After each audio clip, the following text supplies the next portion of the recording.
Welcome to Turning Point, the channel where history's hidden horrors and shocking revelations come to light, the moments most people wish had stayed buried. Today, we're uncovering a story so chilling it feels almost unreal, yet every detail is drawn from the shadowy records of Louisiana in 1843. Picture a sprawling plantation on the edge of a mist-shrouded bayou, where sunlight barely pierces the dense fog and shadows seem to have a life of their own. Here lived Eveline Duval, a captivating woman in her late 20s, whose elegance and charm concealed a terrifying obsession with control, an obsession that turned her into a nightmare for the enslaved people trapped under her command.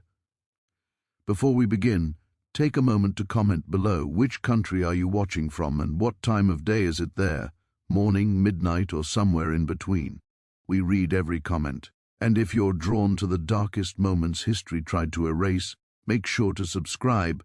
This is Turning Point, where every secret, every shadow, and every hidden truth is revealed. Madame Eveline Duval was the kind of woman who seemed to emerge from a painter's darkest masterpiece.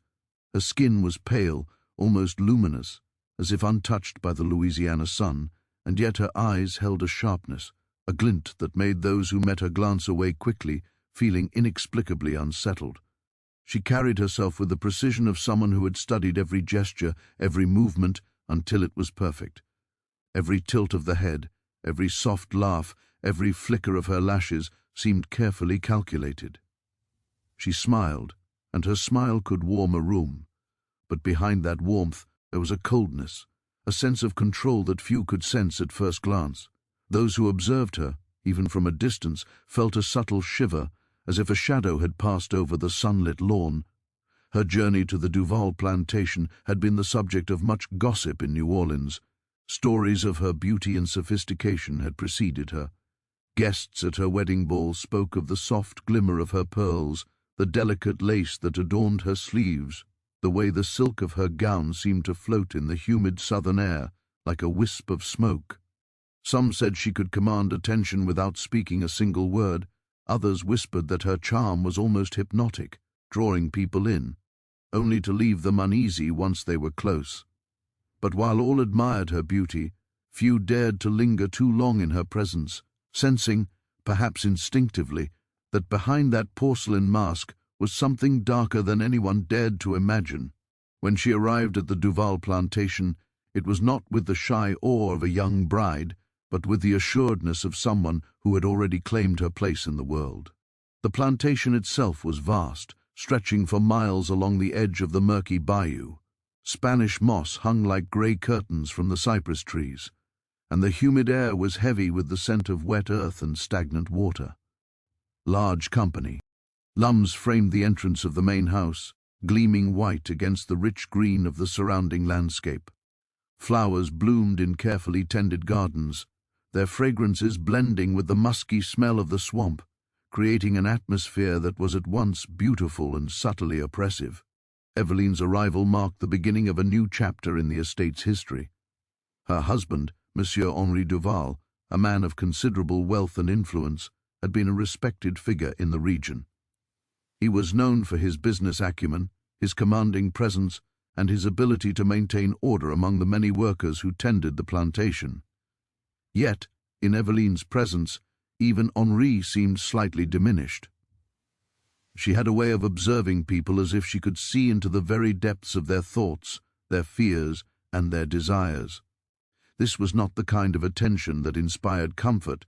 It was the kind that made one feel exposed, vulnerable, and strangely powerless. It was immediately apparent that Eveline had her own ideas about how things should be run. She walked through the plantation grounds with a careful eye, noting the alignment of the hedges, the cleanliness of the paths, and the demeanor of the workers. While she appeared polite and refined in front of guests, there was a sharpness in her gaze, a way of assessing and judging that left those who crossed her feeling anxious. Even the most loyal staff found themselves wondering if their next misstep might draw her scrutiny, or worse, her wrath. But what truly set Eveline apart from other women of her social standing was her obsession with control. She did not merely wish to manage her household, she wanted to dominate it completely. Every movement of the workers, every whisper among the servants, every step across the polished floors was a test, a measurement of obedience and submission. Those who pleased her found themselves rewarded with small, almost imperceptible gestures of approval. A nod, a smile, a polite word of thanks. But those who faltered, even slightly, were soon reminded of their place in ways that were far more subtle and terrifying than any visible punishment.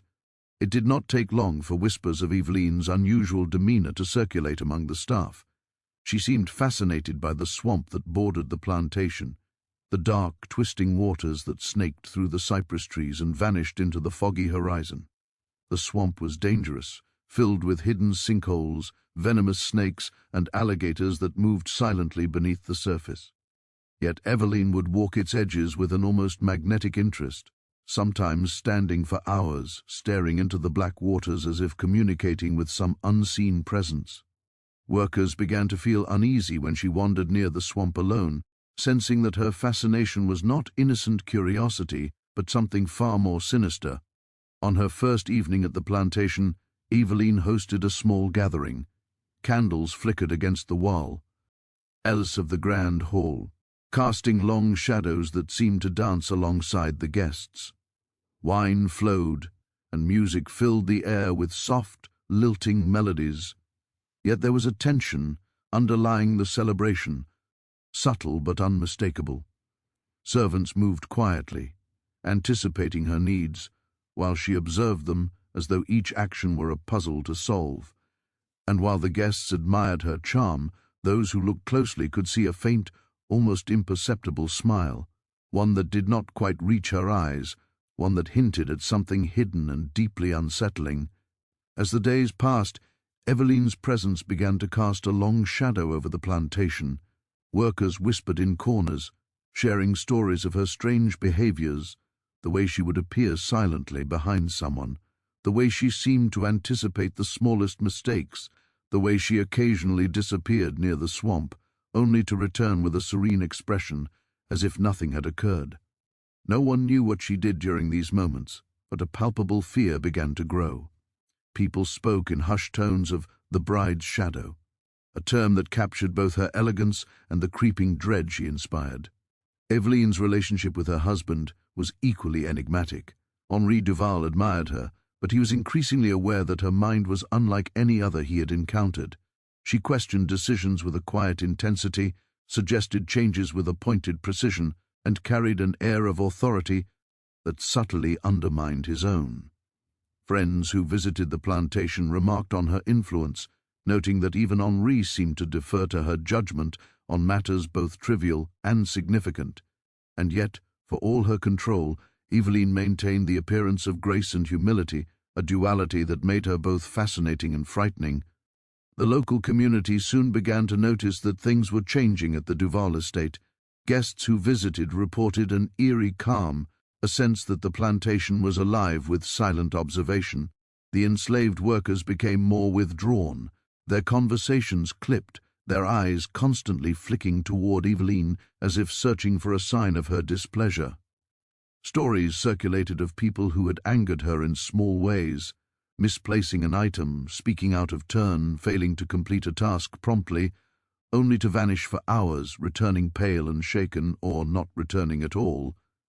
Eveline's obsession with perfection extended beyond behavior into the very environment of the plantation.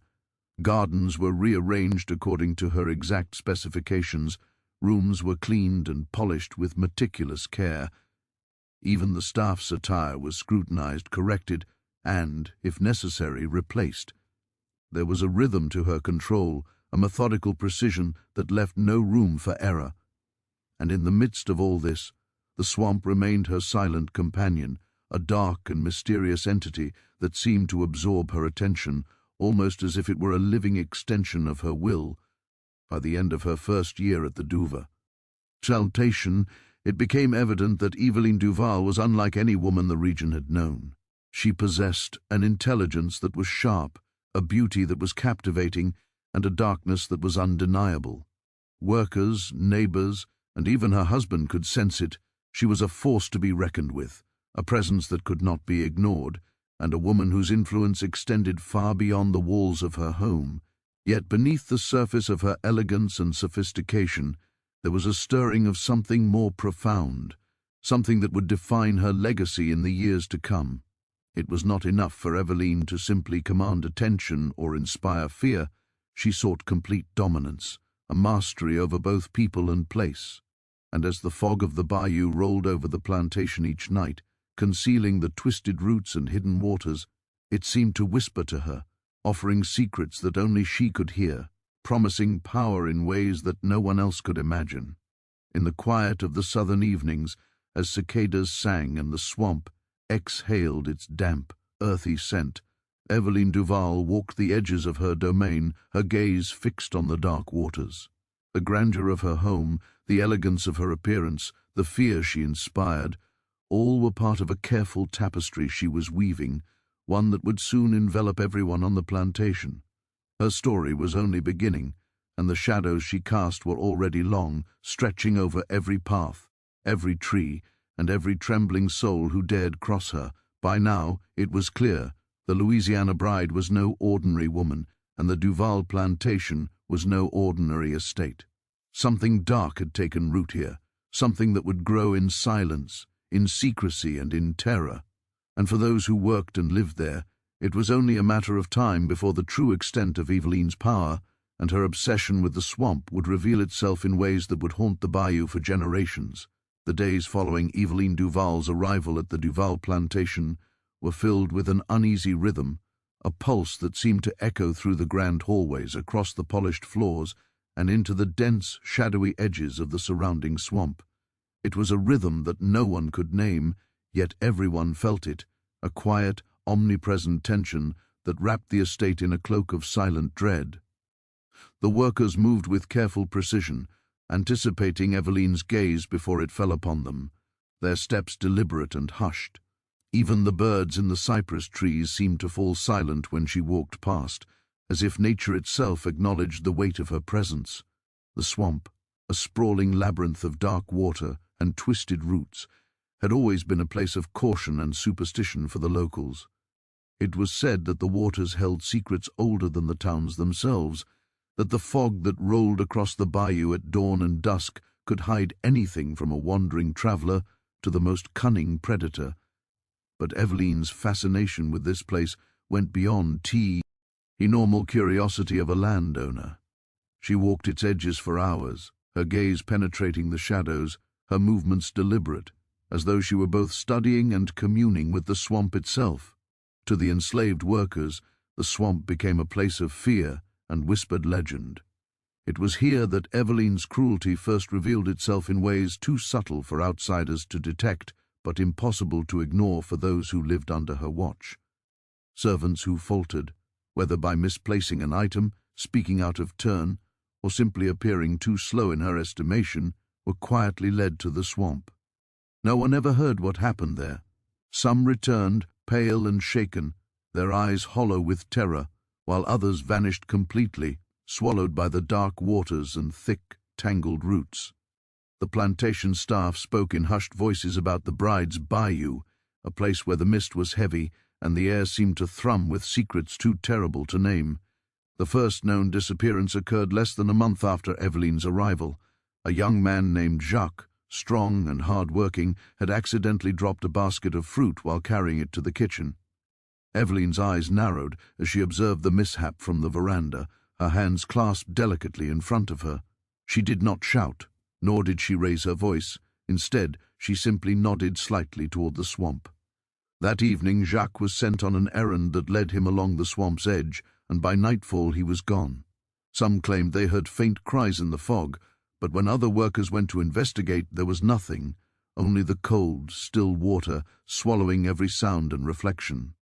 After Jacques' disappearance, unease settled over the plantation like a thick, suffocating blanket. Workers began to avoid Eveline's gaze, speaking only when necessary and performing their tasks with rigid precision.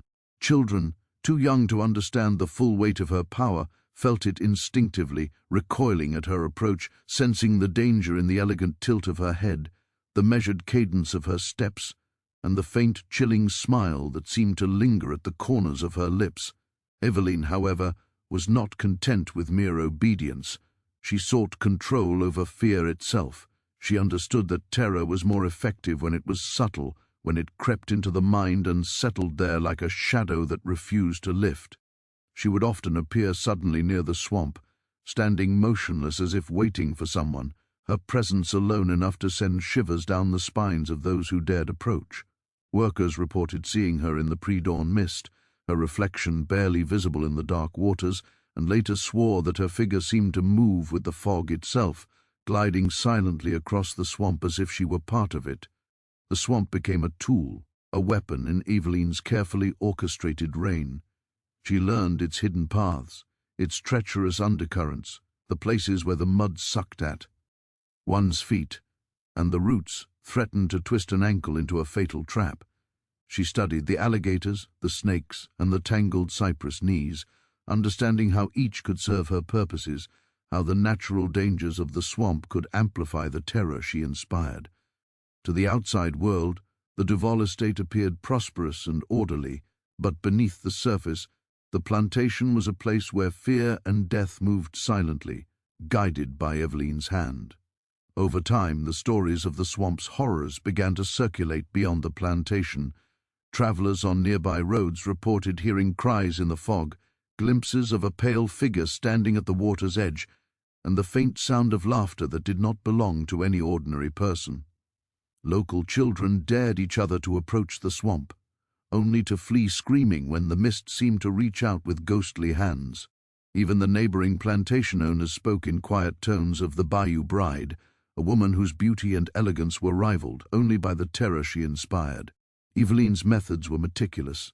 She kept detailed accounts of who had displeased her and in what manner, noting small infractions that might have gone unnoticed in any other household. The swamp became her private stage, where obedience was tested and punishment administered without witnesses, without explanation. There was a rhythm to her cruelty, a deliberate pacing that ensured fear took root and grew, feeding on itself, until even those who survived her initial tests felt the constant weight of her scrutiny. One evening, a particularly brave group of workers attempted to challenge Eveline's authority, thinking they might resist her subtle manipulations. They spoke in whispers, forming a plan to avoid her gaze and complete their tasks without drawing her attention. But Eveline, as always, anticipated their movements. She appeared suddenly at the edge of the swamp, her presence silent but overwhelming, her eyes scanning the group with unerring precision. One by one, the workers were taken along the swamp's perimeter, leaving the others frozen in fear. That night, the swamp seemed to swallow more than just bodies. It absorbed hope, courage, and any sense of security that remained within the plantation's walls. Even the animals on the estate seemed to sense the shift in the air. Horses grew skittish when Eveline approached, dogs cowered in corners, and birds fell silent as if acknowledging the dark energy she carried. The house itself seemed alive, creaking and groaning under the weight of unseen tension, responding to her moods and movements in ways that made the staff feel as though the entire estate were complicit in her designs. Eveline's fascination with the swamp extended beyond punishment. She collected specimens, odd plants, insects, and occasionally the remains of creatures that had fallen victim to the water's hidden traps. She examined them with a clinical precision, as though studying the mechanics of death itself, finding in the natural world a reflection of the control she sought over her human subjects. The swamp became both her laboratory and her canvas, a place where she could craft terror in forms both subtle and absolute. Rumors among the staff began to intertwine with superstition. Some claimed Eveline had made pacts with forces unseen, that her beauty and poise were maintained by dark means, and that the swamp itself was alive with her will. Others whispered of midnight rituals, of figures glimpsed in the fog, and of faint laughter carried across the water in the dead of night. Whether these stories were true or born of fear, they reinforced the psychological grip Eveline held over everyone on the estate. Despite the growing fear, Eveline maintained a public persona of elegance and refinement. She entertained guests, hosted luncheons, and participated in social events in New Orleans, all the while ensuring that no one outside the plantation ever suspected the horrors she orchestrated in private. To the outside world, she was the perfect bride, a symbol of grace, beauty, and intelligence. But for those who lived under her roof, the swamp was a constant reminder of her power, a dark mirror reflecting the extent of her control. As the months turned into years, the plantation became a place of quiet terror. The swamp, once merely a natural boundary, had been transformed into a realm of dread, where the slightest misstep could result in disappearance. Workers moved like shadows, speaking only when necessary, their eyes flicking constantly toward Evelyn, and then toward the dark water that seemed to watch them back. It was as if the very land had become an extension of her will, and the natural world itself had joined in her silent reign of fear. Yet Evelyn's obsession was not solely about punishment. It was about dominance, the absolute mastery of those around her and the environment she commanded. Every tree, every root, every ripple in the swamp was catalogued in her mind, every infraction memorized, every fear cultivated.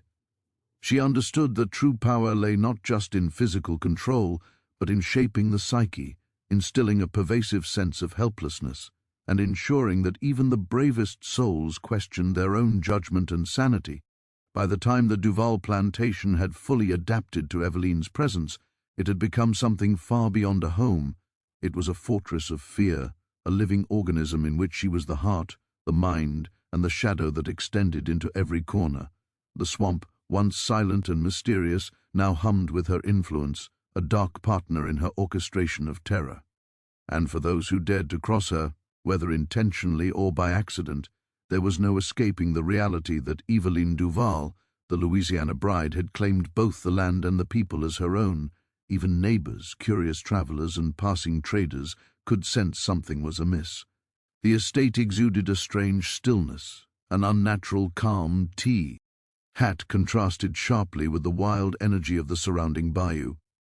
Few ventured close, and fewer returned with more than vague impressions of unease. Inside the plantation, whispers of the swamp's embrace grew louder, tales of missing workers, pale faces, and a bride who walked with the fog became common, though none dared speak openly in her presence. Fear had become a living, breathing force, guided by Evelyn's careful hand, extending even beyond the boundaries of the Duval estate. And so the plantation thrived in silence, productivity maintained not through kindness or respect, but through the unyielding weight of terror, orchestrated by a woman whose beauty and poise were matched only by the depths of her cruelty. The swamp, patient and eternal, absorbed every secret, every scream, every disappearance, becoming a silent witness to the unfolding nightmare. In Evelyn Duval's world there was no escape, no reprieve, only the relentless, creeping presence of a power that was both elegant and horrifying, a power rooted in fear, nurtured in silence, and reflected endlessly in the dark waters of the bayou plantation, had grown quiet in a way that was unnatural, a silence that pressed on every soul like a physical weight. By the second year of Evelyn Duval's residence, the workers had adapted to her rules, or at least they tried to. They walked with measured steps, voices hushed, eyes constantly flicking toward the dark silhouette of the swamp. The morning mist rolled in over the bayou with an almost sentient awareness, curling around the cypress knees like ghostly fingers, whispering tales of dread to those who dared listen. The swamp was no longer just a natural boundary. It had become a stage for Evelyn's mastery of fear, a labyrinth where the slightest misstep could vanish a person entirely. It was during the early months of spring that the first notable disappearance occurred. The evening had begun like any other, with the workers performing their routine tasks, chopping wood, tending the gardens, carrying supplies to the kitchens. The sun dipped low, painting the plantation in muted golds and shadows, and the air smelled damp, heavy with the promise of approaching rain. A young maid named Elise, barely 16, had been tasked with fetching water from the bayou's edge. She knew better than to linger, yet curiosity, or perhaps an instinctive unease, compelled her to glance at the water, shimmering faintly under the dying light. It was then she saw Evelyn standing there, her reflection fractured in the rippling water, her pale face serene, almost ethereal. Eveline's presence near the swamp was never casual. The workers had learned to note her movements with a mixture of fear and fascination. On this evening, she gestured subtly with a gloved hand toward Elise, an almost imperceptible beckoning. The girl froze, heart hammering, and instinctively began to retreat, but her hesitation was enough. That night, Elise vanished. The foe. Lowing morning, the other servants searched desperately, calling her name into the fog, their voices swallowed by the swamp. They found nothing, only the cold, dark water and the eerie silence that now defined the estate. The disappearances became more frequent, each one escalating the tension among the staff. Workers who might once have hesitated to approach Eveline now moved with the precision of shadows, anticipating her gaze, their every action designed to avoid the slightest misstep. Yet no amount of caution seemed sufficient. Some were taken alone, others in pairs, always near the swamp's edge, always leaving behind only whispers and rumors. Those who witnessed a colleague being taken were left with an overwhelming sense of dread, their memories of the event forming into silent warnings. Do not draw her attention, do not falter. One of the most harrowing accounts came from a young man named Lucien, a strong and capable worker who had been with the Duval plantation for several years. Lucien was intelligent, observant, and courageous, perhaps too courageous in Eveline's estimation. He had noticed subtle patterns in her behavior, movements that suggested she observed the swamp not merely as a natural feature, but as an instrument of control. He had seen her standing motionless for hours, her eyes tracing invisible lines across the water, fingers occasionally flicking as if to adjust something unseen. Lucien had even speculated to a trusted colleague that Eveline might be studying the workers, testing them, learning their fears, and then using the swamp to exploit them. One late evening, Lucien and a few others attempted to avoid her scrutiny while performing their duties. The night was thick with fog, and the swamp appeared as a black mirror, reflecting nothing but shadows and fear. They thought themselves careful, whispering only when necessary, their movements measured. But Eveline, as always, anticipated every step. She appeared at the water's edge without a sound, her gown trailing lightly over the wet grass, and her eyes swept across the workers with a precision that left no room for error. One by one she beckoned them closer, her gestures delicate, almost polite, yet charged with an unspoken menace. Lucien was the first to vanish. One moment he was there, his hand gripping the wooden railing of the dock. The next, he was gone, swallowed by the swamp's murky waters. The others froze, paralyzed by fear, their voices caught in their throats. They searched desperately, their lanterns casting trembling circles of light across the fog, but found nothing. No trace of Lucien, no sign of struggle, only the cold, unyielding swamp, which seemed to pulse with silent approval. That night the remaining workers huddled together in the servants' quarters, whispering prayers and recounting the horrors they had witnessed. Each disappearance reinforced a single terrifying truth. The Louisiana bride's control was absolute, and the swamp was her instrument. As the months progressed, fear became a language in itself, spoken through glances, subtle gestures, and careful movements. Workers learned to anticipate Eveline's moods, to note the slight tilt of her head or the faint narrowing of her eyes, for these small signals could mean life or death.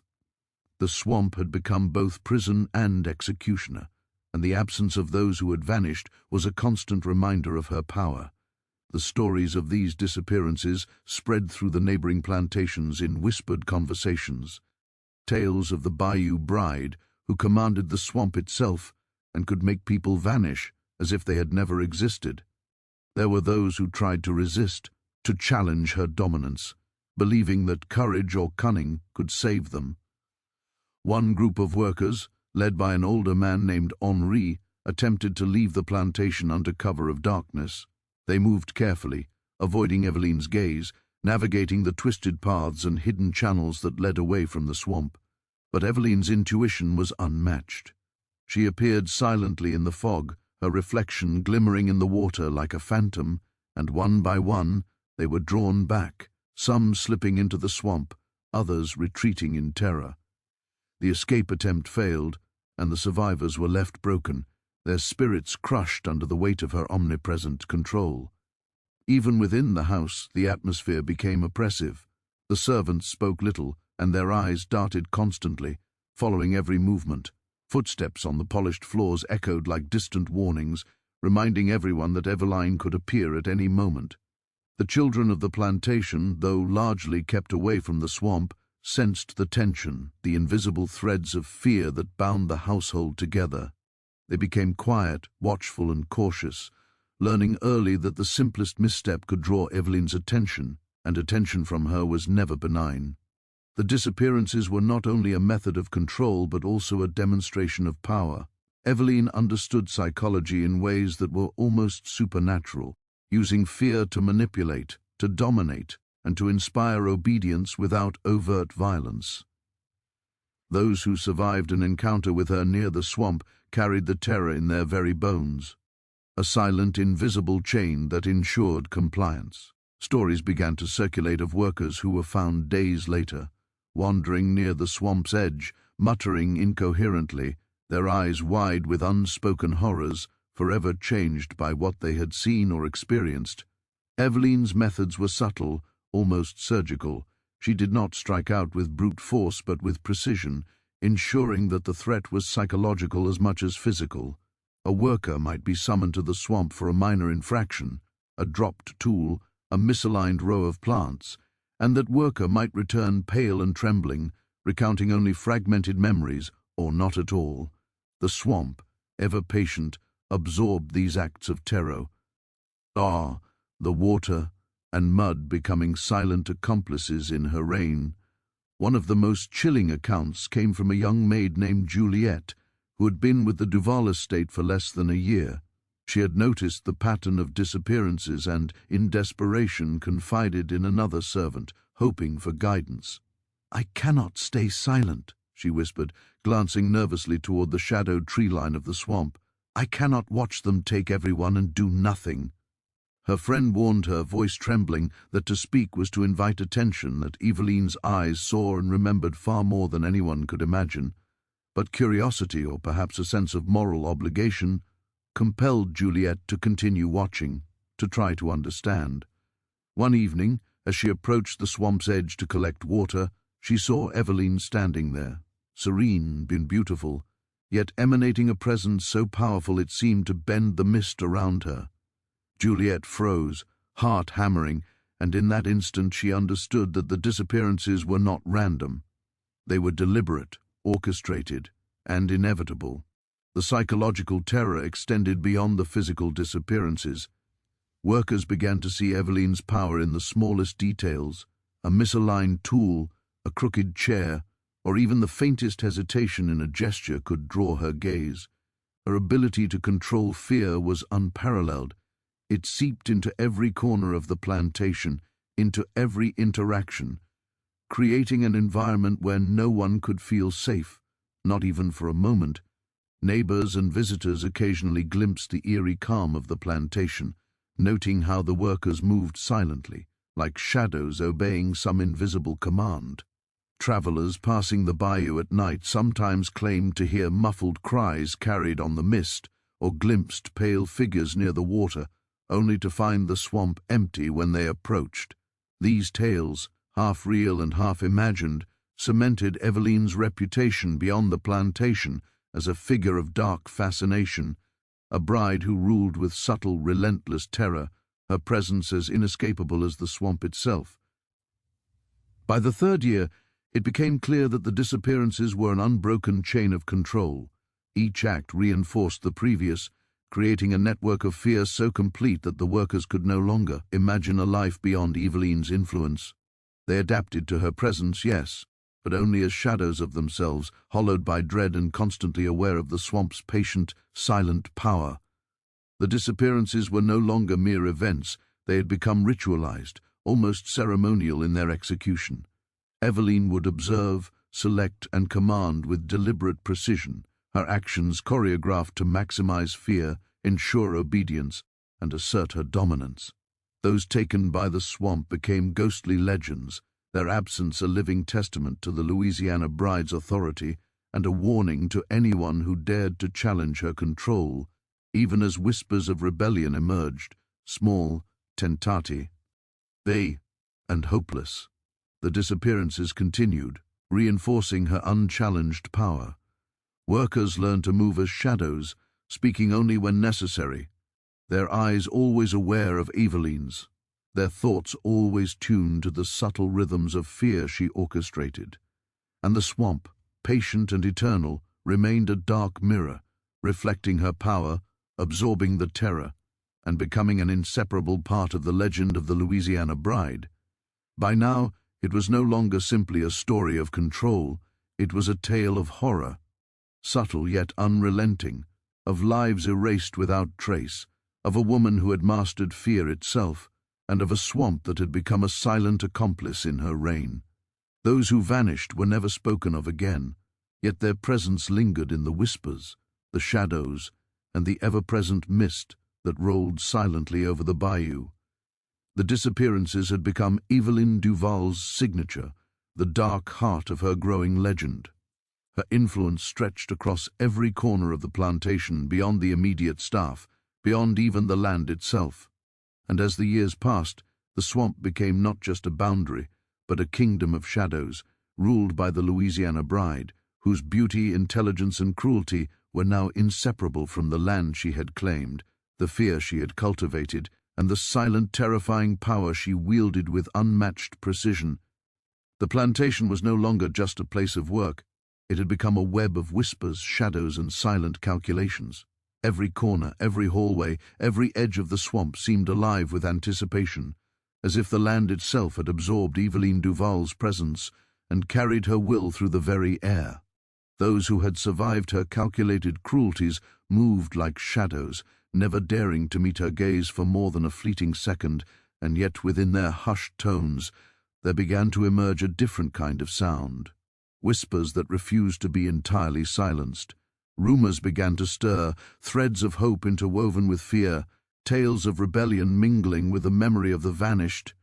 It began quietly, almost imperceptibly, in the servants' quarters. The women, mostly older and wiser, would lean closer when they thought Evelyn could not see, sharing hushed stories of what had happened to those taken to the swamp. They spoke in metaphors and veiled language, but the meaning was clear. Do not trust the water, do not trust her. Plan, or you too will vanish. These conversations, once fragmented and secretive, began to coalesce into something more deliberate, a network of communication that spanned the corners of the estate, from the kitchens to the stables, to the tiny cabins near the outer fields. Among the workers, a quiet determination began to form. It was fragile and easily crushed, but it existed. Some whispered of escape routes they had discovered while performing their chores, others shared what little they knew of Evelyn's routines, her obsessions, her patterns of movement near the swamp. And the slightest knowledge, a glimpse of her shadow in the fog, or a trace of her reflection in the water, became invaluable intelligence. They spoke of the swamp not only as a place of fear, but as a terrain to be navigated, mapped, and understood, a deadly chessboard upon which their lives depended. One night, as the plantation lay beneath the oppressive heat and hum of the bayou, a small group gathered in the servants' quarters. Their faces were drawn, eyes wide with tension, but determination glimmered within them. Henri, a man seasoned by years on the plantation, spoke first, his voice low and steady despite the tremor of fear he could not hide. "We cannot remain shadows forever," he said, glancing toward the cracked window where the mist hovered over the swamp. "She grows stronger with every fear she instills. If we do not act, there will be no one left to remember who we were." The others listened in silence, hearts pounding, for they all knew the stakes. Evelyn Duval was no ordinary mistress. Her ability to manipulate, to inspire terror, and to anticipate every movement had ensured that any rebellion had to be executed with perfect precision.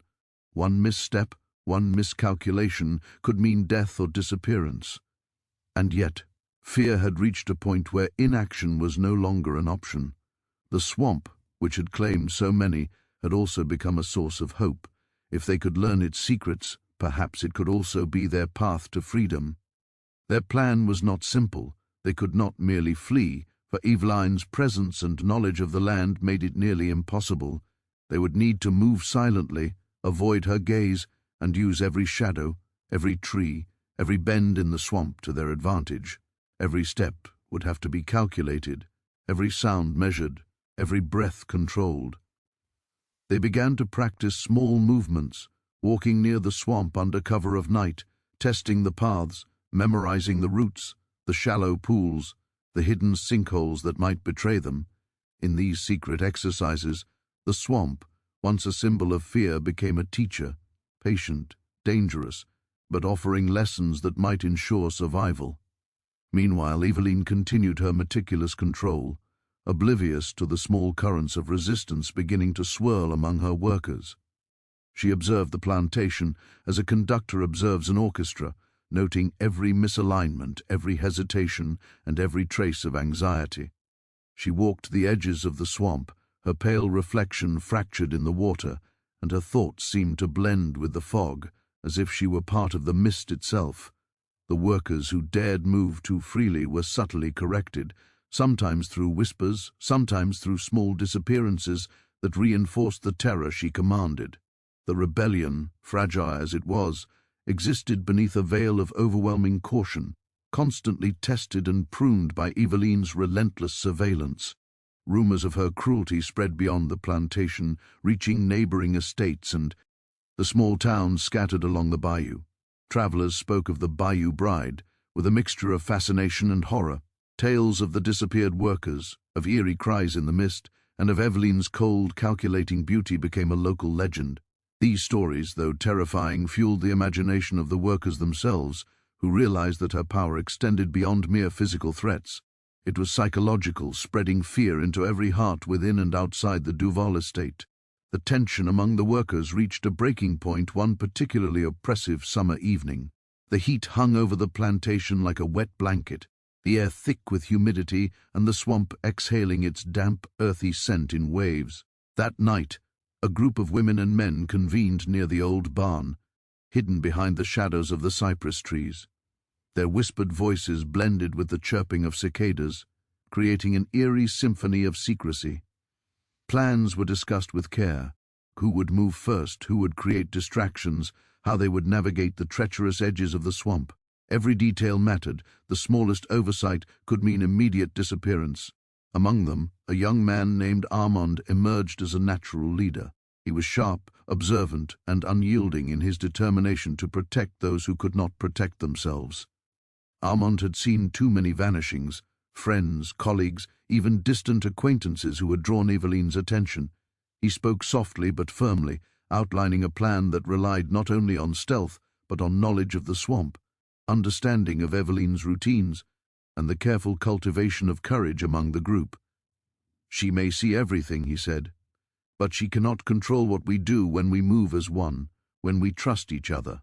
The plan was dangerous, almost unimaginable in its complexity. They would not flee immediately, that would be noticed. Instead, they began to practice small acts of defiance, subtle gestures, misaligned tools, minor delays in their work, all calculated to test Eveline's reactions. Each act of subtle rebellion was a dangerous risk, a test of nerves and cunning. When one worker nearly drew her attention, the others remained motionless, frozen in shadows, hearts hammering, breath caught. Eveline's eyes scanned the area with unerring precision, yet she appeared to sense not only the action but the intention, as if she could read the unspoken thoughts of every person on the estate. Despite the danger, a strange sense of unity began to form among the workers. Fear, which had once isolated them, now became a bond. They shared whispered messages, coded through glances, gestures, and subtle signals. Every misstep or disappearance they witnessed reinforced the stakes, yet also strengthened their resolve. They understood that Eveline's power, formidable as it was, had limits, limits that could be tested, perhaps even exploited. The swamp, a place of terror, also offered opportunities, hidden paths, shallow channels, and the dense fog became tools, allies in a dangerous game that required every ounce of courage and cunning they possessed. The first major attempt at rebellion came on a moonless night, when the mist hung low over the water and the plantation seemed suspended in a quiet, tense anticipation. A group of 10 workers, led by Armand, moved silently toward the swamp, guided by knowledge gained through months of careful observation. They avoided Eveline's line of sight, moving like shadows, their breaths slow, their hearts synchronized in fearful rhythm. The swamp loomed ahead, black and endless, its waters swallowing sound and reflection alike. Every step was a test, every movement a gamble with death. But Eveline, ever vigilant, had anticipated such attempts. Her presence near the swamp that night was subtle but undeniable. She stood at the water's edge, pale and composed, her figure reflected in the dark surface, motionless yet radiating authority. The workers froze at the sight, hearts pounding, knowing instinctively that any sudden movement could betray them. Eveline's eyes swept over them, not with anger, but with something colder, assessment, calculation, the satisfaction of one who understands fear as both tool and companion. The workers hesitated, caught between survival and the desperate desire for freedom. And in that instant, the swamp itself seemed to respond. Mist thickened, curling around the roots and edges, obscuring paths, hiding treacherous mud pits and tangled vegetation. It became clear that the swamp, patient and eternal, had become an extension of Eveline's will, a partner in her orchestration of terror. Those who survived this night would carry its memory forever, the experience etched into their minds as both a lesson and a warning. Rumors of these attempts began to spread among the remaining workers, increasing both fear and determination. They realized that rebellion was possible, but only with precision, patience, and unity. Eveline's omnipresent observation, combined with the swamp's dangers, meant that each act of defiance required a delicate balance between courage and strategy. Every whisper, every glance, every hidden gesture became part of a larger plan, a complex dance of shadows and survival. By now, Eveline's reputation had transcended the boundaries of the plantation. Stories of her cruelty, her beauty, and her command over the swamp circulated in neighboring towns and plantations. Travelers spoke of her as a figure of dark fascination, the Louisiana bride, whose elegance masked unspeakable cruelty, whose presence inspired both awe and terror. These tales reached the ears of the workers, reinforcing both their fear and their resolve, creating a paradoxical motivation to resist the power that seemed invincible, yet human in its obsession.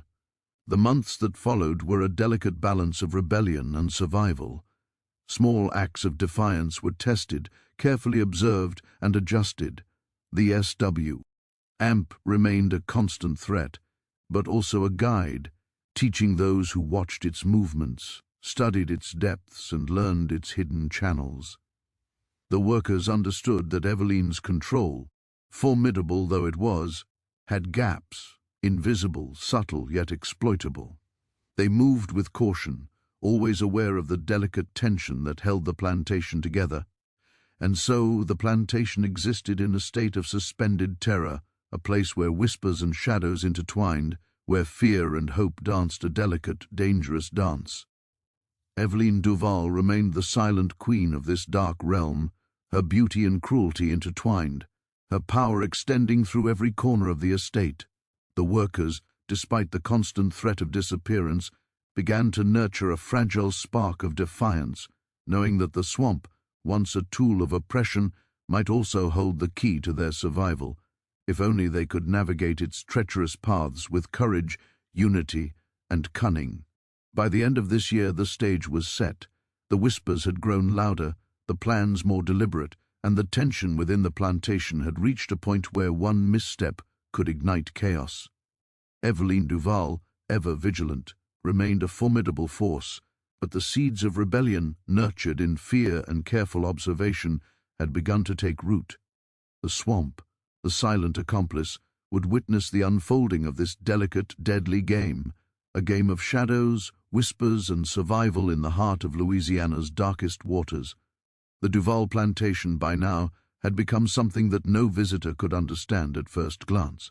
From the outside it remained an image of southern grandeur, white columns gleaming faintly in the hot Louisiana sun, manicured gardens perfumed with blooming jasmine and magnolia, and the gentle hum of activity that masked the horrors within. Yet beneath the surface, behind the polished floors and silken curtains, a darkness had taken root, a darkness that would not be dispelled by time, weather, or the passage of generations. Eveline Duval, the Louisiana bride, had become less a person than a force, a shadow that extended across the land, shaping every corner of the plantation with her beauty, her cruelty, and the subtle perfection of her control. The disappearances of the workers, once shocking, had become a rhythm, a horrifying cadence that the remaining staff learned to anticipate and, in a strange, twisted way, accept. Eveline's influence extended not only through fear but through the very fabric of the land. The swamp, patient and eternal, had become a living witness, absorbing every scream, every panic-stricken glance, and every act of desperation. It was a place where hope and terror intertwined, where the lost were claimed and the survivors were molded into instruments of obedience. The people who remained had learned to navigate this delicate balance, to serve without faltering, to obey without questioning, to exist in constant awareness of the bride's eyes, whether she was present or merely imagined. Over the years, Eveline's control became more refined, more subtle, and terrifying in its perfection. She understood the power of suggestion, of psychological terror, far better than anyone else who had walked the Louisiana soil. She could inspire fear without lifting a hand, manipulate behavior without raising her voice, and command absolute obedience through the mere presence of her gaze. Workers spoke of her as though she were omnipresent, a pale, silent figure moving through the mist, her reflection glimmering in the dark waters of the swamp, her eyes observing their smallest missteps, her very presence an unspoken threat that could claim them at any moment. It was said that Eveline's fascination with the swamp never waned. She continued to wander its edges in the pre-dawn mist, sometimes for hours, standing motionless as if listening to the whispers of the water itself. Local legends began to intertwine with reality, creating stories of a bride who had made a pact with the swamp, who commanded unseen forces, and who had learned to bend the bayou to her will. Travelers passing nearby swore they heard laughter, or the faintest cries, glimpsed figures moving through fog-laden reeds, or saw reflections in the water that were too pale, too elegant, and too calculating to be natural. To the local population, Eveline Duval had become a figure of fascination and horror, a woman whose legacy would endure in whispers, warnings, and the collective memory of those who lived along the bayou. Inside the plantation, the remaining workers had grown accustomed to her methods, yet they could never truly anticipate the full measure of her cruelty. Small mistakes, even those made with no malicious intent, were enough to draw her attention. Sometimes it was a sharp glance, a delicate gesture, or a fleeting comment that signaled her displeasure. At other times, it was a disappearance so complete and sudden that it left no trace, no scream, no sound, only absence. These acts became part of her daily orchestration, a methodical pattern that reinforced her absolute authority. The swamp, always patient, consumed the evidence, leaving the living to tremble at its power and her control. Yet Eveline's legacy was not only one of terror, it was also a legacy of cunning, of intelligence, and of an unshakable will that shaped every aspect of the plantation. The remaining workers, despite the fear that dominated their lives, were forced to recognize her brilliance. She maintained order in a place that could have easily descended into chaos, commanded respect in a world where authority could crumble at a single misstep, and inspired a loyalty that, while born of terror, was nevertheless unwavering.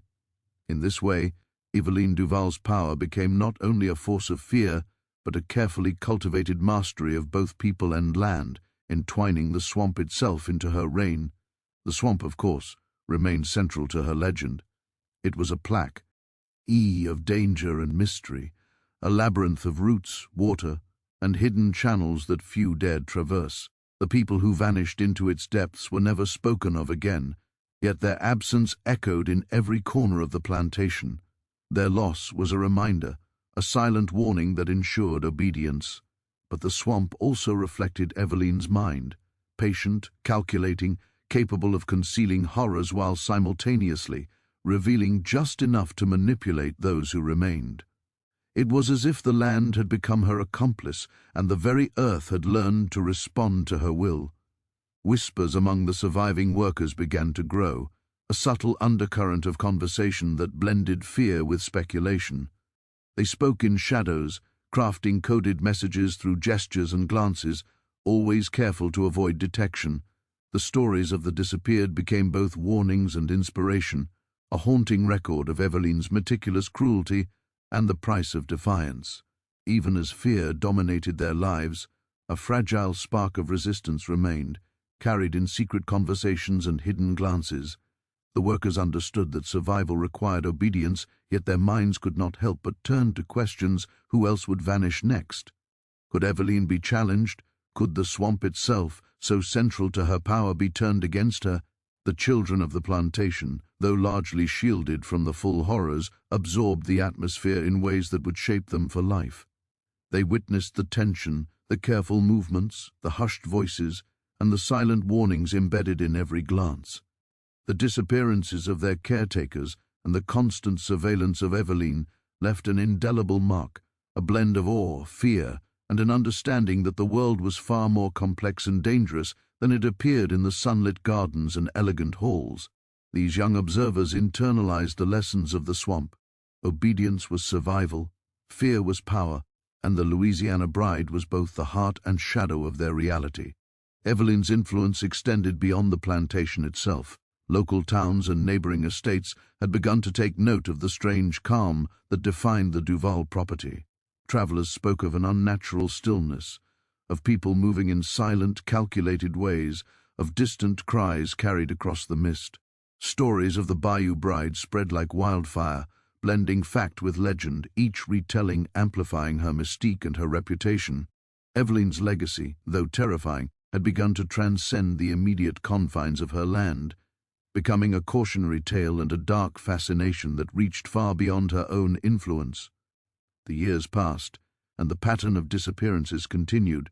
Eveline maintained her elegance, her poise, and her meticulous control over the estate, but the swamp remained a constant companion, patient and eternal. Workers continued to vanish, some returning changed, some not at all. Fear remained the dominant language, shaping behavior, thought, and interaction. Yet through it all, Eveline Duval's brilliance was undeniable. She had transformed a simple plantation into a domain of precision, obedience, and terror, where human fear was cultivated as meticulously as the gardens she adored. By the final years of her life, Eveline's legend had become inseparable from the swamp itself. The land seemed to whisper her name, and the mist hung heavy with stories of her beauty, cruelty, and intelligence.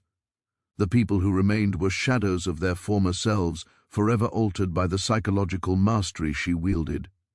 The disappeared were never forgotten, their absence a silent testament to the reach of her power. And the swamp, patient and unyielding, continued to claim and conceal, a dark mirror of the Louisiana bride's will, reflecting both her control and the enduring terror that defined her legacy. Even after Eveline Duval was gone, the plantation retained the mark of her presence. Workers and descendants spoke of the lingering cold in the hallways, of the mist rising in unnatural patterns, of shadows that seemed to move with intent. The swamp, once a living extension of her power, became a silent monument, a natural witness to the reign of the bride who had walked its edges, commanded its secrets, and transformed it into an instrument of fear. Visitors, long after her time, reported glimpses of a pale figure moving through the mist, a haunting reminder that Eveline's influence had imprinted itself upon both the land and the collective memory of the people who lived nearby. Her dark legacy was more than fear. It was a story of control, manipulation, and the enduring power of human cunning intertwined with the natural world. Eveline Duval had harnessed the swamp, the people, and her own intellect to craft an empire of terror that would be remembered for generations. The bayou, with its twisting waters and shadowed roots, became inseparable from her legend. Each ripple, each mist, each whisper a testament to the Louisiana bride, who had walked its edge and vanished as suddenly as she had appeared, leaving behind a history that was both horrifying and captivating. To this day, the Duval Plantation remains a place of whispered tales, haunted by the memory of a woman who understood the delicate balance between fear and fascination. The swamp continues to hold its secrets, reflecting the chilling reality that Eveline Duval's influence was not merely a chapter in history, but a dark legacy etched into the land itself. And as visitors walk its paths, glance into its black waters, and hear the faintest whispers in the fog, they cannot help but feel the presence of a woman whose beauty, cruelty, and command of fear have endured, ensuring that the story of the Louisiana bride, her servants, and the swamp remains alive, whispered from one generation to the next. The Duval Plantation teaches a final, chilling lesson, that fear can be cultivated, controlled, and wielded with precision, and that the land itself can become both witness and accomplice to human cruelty. Eveline Duval's story is a testament to this power, a haunting reminder that beauty and elegance can conceal unspeakable darkness, and that some legacies once established endure far beyond the lifetimes of those who first shaped them. If this story sent chills down your spine, don't let it end here. Comment below and tell us, which part of Eveline Duval's terrifying reign over the bayou unsettled you the most? Share your thoughts, your theories, or even your own stories of dark history. And make sure to hit that subscribe button and turn on notifications, because here at Turning Point, we dive into the darkest corners of history, revealing the secrets, the shadows, and the shocking truths that were long buried. Every story you hear brings you closer to the turning point, where history's most haunting moments are finally brought into the light.